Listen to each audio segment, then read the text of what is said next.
తెలిసావట్లే అడిగి పెట్టు. సరిపోయిందా? సరిపోందమ్మా. సరిపోయింది. బావా చెల్లి చెన్నదైనా చికెన్ సూపర్ వండింది. చికెన్ కాదు కప్ప.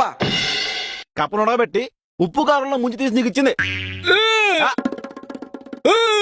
వాంచేగా నువ్వు పొరపాటున వాంచేస్తే ఈ నోట్ నుంచి పాములో పురుగులో బయట పెడితే అవి కూడా ఏరేసి వండేస్తుంది. అక్కడికి వెళ్ళి కక్కు.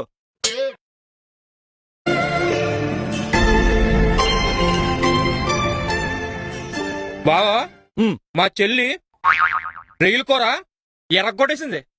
అది రైలు కూర కాదే, బలులు. గోడమతో 3 నెలల బలు తిరుగుతున్నాయి.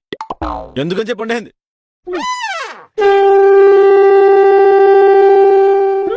కంగారు పడకు నువ్వు. ఆ బల్లుకి తలకాయలు తీసేసి ఉప్పు నీటిలో బాగా ఉడకబెట్టి తర్వాత మసాలా పట్టించింది.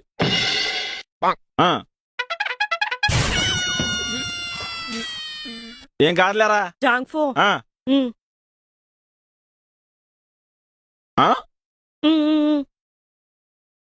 సారీ బావా, ఏమనుకోక.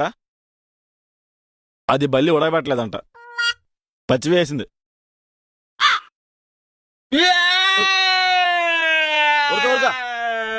ఏం కదా తినే పర్లేదా? నేను వెళ్ళిపోతాను. రేపు ఇంటర్వ్యూ ఉంది, అయినప్పటికీ నేను బయట పడుకో, నేను వెళ్ళిపోతాను. అలాగే వెళ్ళిపోతావు. మా అన్నయ్య వచ్చాడు, ఆడికి అన్ని వంటలు చేసి పెడదాం అంత లిస్ట్ ఇచ్చిందా? అవన్నీ తీసుకొచ్చావా? అవన్నీ నువ్వు తినాలా? ఎంత అభిమానంగా తెప్పించింది.